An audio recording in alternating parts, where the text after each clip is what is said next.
Bonjour à tous. Je peux faire pour éviter les écarts entre nous, pour éviter, combler les côtés et les raisons qui existent entre nous, je préfère vous appeler tous frères. Quel que soit votre âge, quel que soit votre rang social, quel que soit votre sexe, quelle que soit votre religion, je vous appelle tous frères. Alors, messieurs, je suis devant vous aujourd'hui pour vous apporter quelque chose. Quelque chose qui va certainement vous faire plaisir pour certains, et d'autres, je ne sais pas. Les gens ne peuvent pas aimer tout. Alors aujourd'hui, on doit retenir cette date, la date d'aujourd'hui. Non seulement la date, mais aussi le lieu. On va dire, Bomeka, le 6 décembre 2020. C'est une date que nous devons retenir. Retenir pourquoi? On le saura dans l'avenir. Alors, avant de commencer mon propos, je tiens à me présenter. Je suis Modibo Ibn Abbas Nangateba, astrologue tradipraticien au Bureau national des tradipraticiens du Cameroun, l'Association pour la promotion de la médecine traditionnelle du Cameroun, en abrégé AstroMetradCam. Je suis spécialisé en la recherche scientifique. Originaire d'Indom, Parakono Linga dans l'Oignon Intime, région du centre. Alors, quand on parle de Modibo, qu'est-ce qu'un Modibo? Il est bien vrai aujourd'hui, beaucoup l'utilisent comme nom, ce qui n'est pas mauvais. Mais Modibo reste avant tout un titre. Un titre qui veut littéralement dire docteur en sciences islamiques.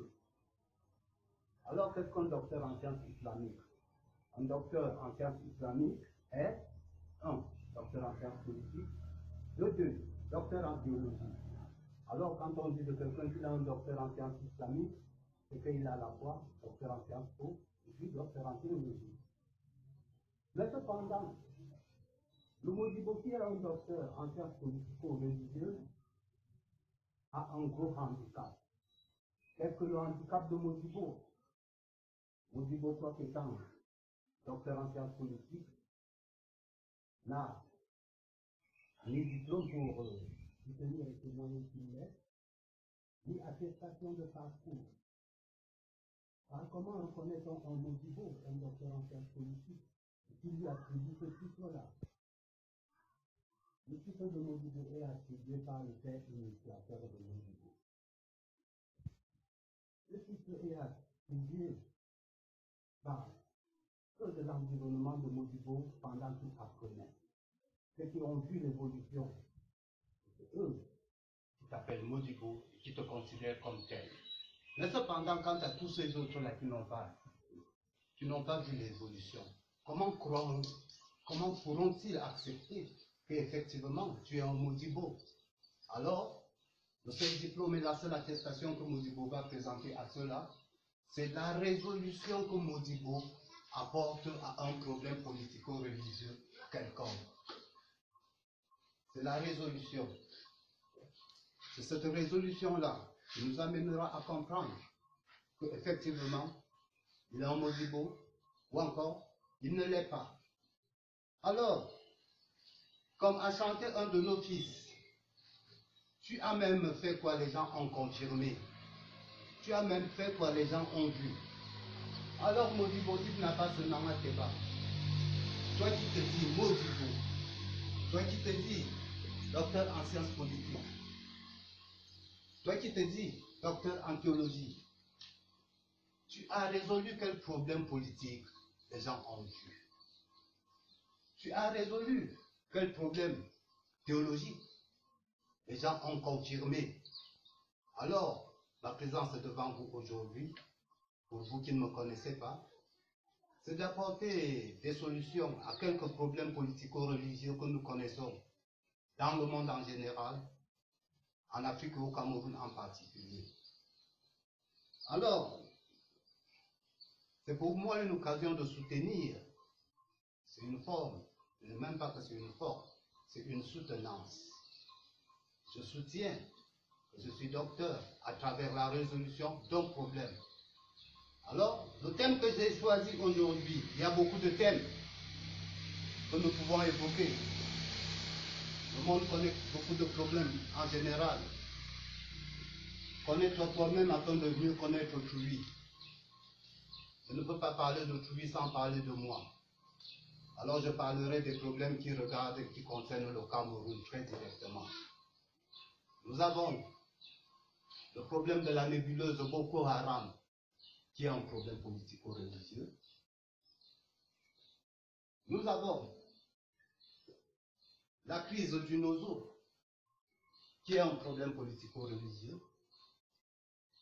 Nous avons en outre la crise pré- et post-électorale des élections présidentielles d'octobre 2018, qui est un problème politico-religieux, pour ne citer que cela, car ils sont nombreux.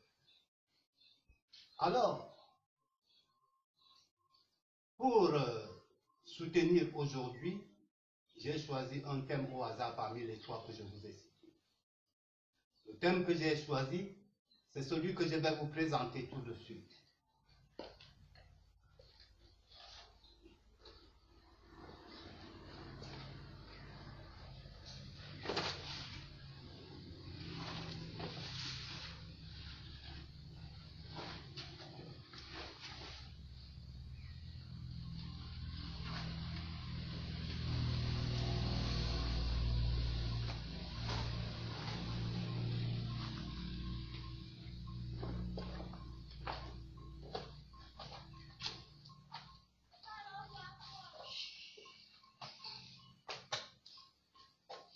Ah oui, le thème que j'ai choisi aujourd'hui, c'est celui qui est devant nous. Le procès, c'est-à-dire le terme concernant la crise camerounaise pré- et post-électorale des élections présidentielles d'octobre 2018. Nous connaissons tous, mes frères, ce que ce problème a déjà coûté chez nous. Nous connaissons tous les dérapages à travers le monde que ce problème a déjà provoqué. Nous connaissons tous les problèmes qui sont en train de se créer autour de tout ce problème. Le problème, c'est quoi? On connaît tous le problème. Le professeur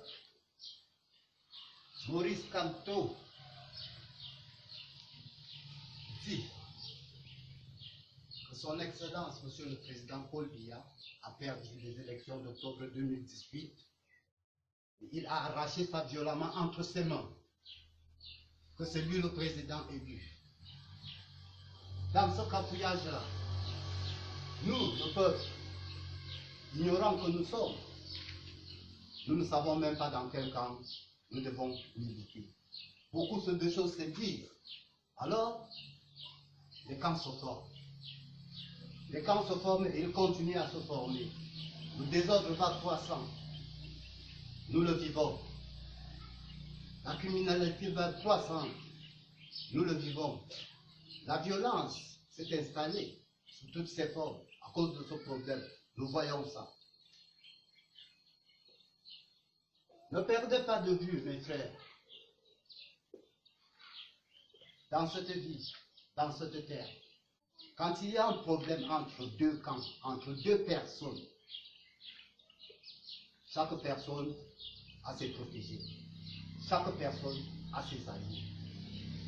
Quand il y a combat entre deux personnes, entre deux camps, c'est qu'il y a un problème. Quel est le problème? Qui est auteur du problème? C'est là que notre connaissance nous limite souvent. Au point où on prend des camps au hasard, on ne s'attend même pas quel est le bon camp. Chacun dit des choses, chacun avance des choses pour trouver. Mais les ignorants suivent les uns et les autres sans savoir qui suivre. Au jour d'aujourd'hui, on saura effectivement qui on doit suivre. Qui dit vrai, qui dit faux. Quand deux personnes ont un problème, les deux camps ne peuvent pas avoir simultanément tort et raison à la fois. En cas de différend, en cas de problème, soit vous avez raison, soit vous avez tort. On n'a pas raison partiellement, on n'a pas tort partiellement. Alors aujourd'hui,